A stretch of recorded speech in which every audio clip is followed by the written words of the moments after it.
Hello, Fat Girl Slim 365 forever, and I'm 21 weeks post-op today. So I haven't done a weigh-in for a couple of weeks, through laziness mainly, but also because I hadn't lost weight, and that way I didn't want to kind of come on and say, oh, I've not lost weight. Right, bungle, that'll do. I didn't want to come on and say, oh, I've not lost any weight. I've always wanted to have something good to tell you. However, I have to understand and remember that this is real life and it's not always going to be good news.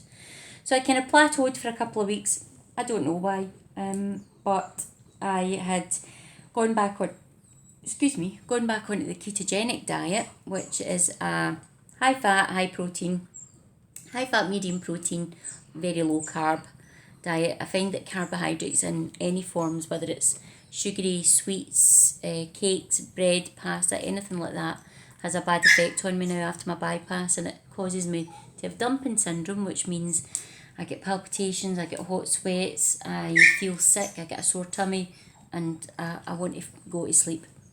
So to avoid that happening, especially during the day at work, which would never be a good thing, I've gone on to the ketogenic diet again, which really works for me.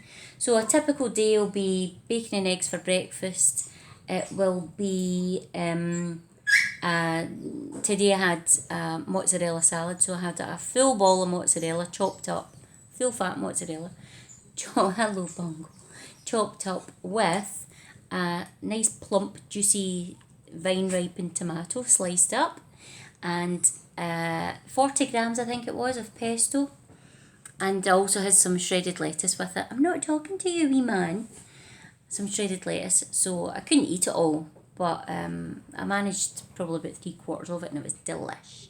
And for dinner, I've made two variations of a carb-free, well, very, very low carb pizza. First one had a chicken base called a pizza. So it was cooked roast chicken blended up with a couple of eggs, 50 grams of parmesan, and some Italian herbs. Bake that in the oven as your pizza base, then put whatever toppings on. I had a low carb tomato and mascarpone pasta sauce, and topped it with 100 grams of mozzarella, full fat, and some very thinly sliced chorizo slices, and it was delicious. So 1/4 of that was more than enough, and it wasn't massive. It was probably 3" by 3" square. So then I made a meat-free version of it last night, and for the base I used, instead of chicken, I used a 200 gram tub of garlic and herb soft cheese. Right, bungo. And added 2 eggs, 25 grams of parmesan this time, and some herbs, and baked that. And again, used the same toppings, but I didn't have the chorizo on it this time. Right, darling, okay. Sorry, Bungle's making a fuss. So I find that the ketogenic diet works for me. So I've already told you my weight. My memory's terrible. I think it's old age. So I started off on the 14th of March 2016, weighing in at 23 stone 5. My highest weight ever, and at 5 stone 1 I was as round as I was tall, and as of this morning was weighing, I weigh 15 stones exactly, so I've lost 8 stone 5 pounds. Really feeling it after this last couple of stone, and I've actually had 2 incidents of people not recognising me. One in the supermarket just the other day, and the other one in the street, and I'm walking past and go, hiya, how are you? And they're looking at me as if to say, I should know you, I should know who you are, but I don't. Anyway, lots of lovely compliments from people, lots of lovely support, and I'm still amazed at how nice people are.